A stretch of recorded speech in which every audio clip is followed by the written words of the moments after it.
I welcome you all on the YouTube channel of Analyst IAS. Our today's topic for focus of the day discussion is the separation of powers.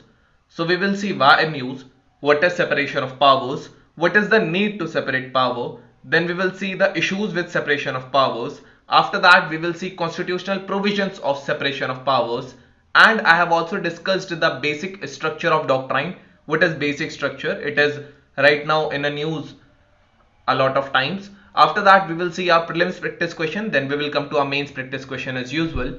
So we will start with the topic that why in news. Recently, Vice President Jagdeep Dhankar sparked a debate on the separation of powers between the executive and judiciary. He criticized the Supreme Court for using the doctrine of basic structure to strike down the constitutional amendment that introduced the National Judicial Appointments Commission Act. I have given you a different video on the collegium system and the NJAC Act as well. So you can go through the channel. So we will see what are separation of powers. So separation of powers is the division of legislative, executive and judiciary functions of the government. The Indian Constitution lays down the structure and defines and determines the roles and functions of every organ of the state and establishes norms for their interrelationships and checks and balances. The doctrine is a part of the basic structure of the constitution, although not specifically mentioned.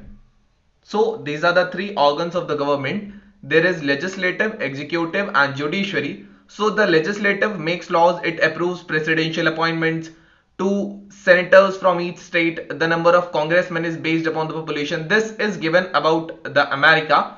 But we have the parliament, and then we have executive which sign laws like administrative officers and all. After that we have judiciary, and there are different courts like Supreme Court, High Court, district courts and all of these. So these are three different organs of the government. So now we will see what is the need. The division of power guards against misuse of authority and preserves everyone's right to freedom. No single branch can become so strong as to control the entire system. So these are the checks that are supposed to hold them accountable to one another. Therefore, separation of power gives primary goal is to stop the abuse of authority by a single organ. So what are the issues with it? First of all, it has weakened opposition in India. For example, the democracy works on the principle of checks and balances. It is these checks and balances that prevent democracy from turning into majoritarianism. So now we will see judiciary being averse to checks and balances.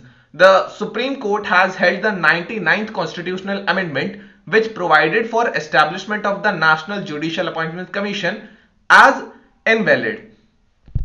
Moreover, the executive in India is alleged of over centralization of power, weakening of public institutions and passing laws to strengthen law, order and security of the state, but curbs freedom of expression as well.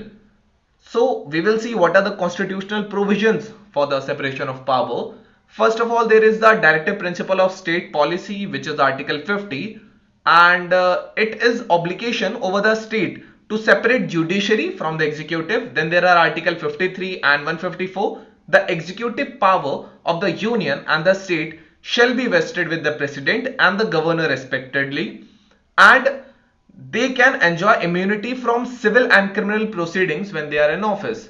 Moreover, there are articles 121 and 211. These articles states that the judicial conduct of a judge of the Supreme Court and High Courts cannot be discussed in Parliament and the state legislature.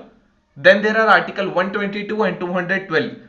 The validity of the proceedings in the Parliament and the legislatures cannot be called into question in any court. So after that we have Article 361, which gives the immunity of the president and the governors from the court proceedings. So what is doctrine of the basic structure? The Supreme Court developed the theory in the landmark decision Kesavananda versus State of Kerala in 1973. It was a 13-judge constitutional bench decided on a 7-to-6 ratio vote that the basic structure of the constitution is inviolable and cannot be changed by parliament. The doctrine of basic structure is a form of judicial review used to test the legality of any legislation by the courts. So basic structure is not written in the constitution. It is just a thought which was developed from the Kesavananda and Bharti case. So there are some features of the basic structures. First of all, there is supremacy of the constitution, that no law can be above the constitution.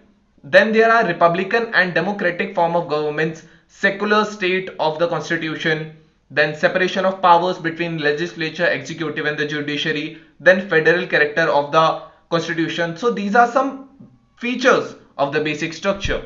Now we will come to our today's prelims practice question, that consider the following statements.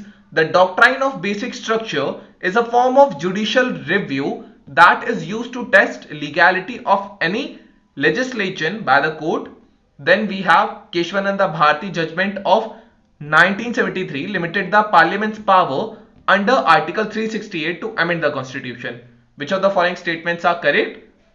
I guess you all can answer it. Type the answer in the comment section given below. There we will let you know if it's correct or not. After that, we have our mains practice question, that judicial legislation is antithetical to the doctrine of separation of powers as envisaged in the Indian Constitution. In this context, justify the filing of large number of public interest petitions praying for issuing guidelines to executive authorities. This question came in the year of 2020, I guess. Now I have a very important announcement for all of you. We have started a batch from 15th of January. The name of the batch is Super Fast Prelims Batch, and this batch can save you a year as it can cover your entire syllabus within 3.5 months. And we decided that the first 50 aspirants could avail 25% discount in the fees. Seats are maximum full, but instead if you have any query or doubt regarding this, feel free to contact at our given numbers, or you can come directly at our office for any query, which is located at Old Rajinder Nagar of New Delhi. Have a nice day.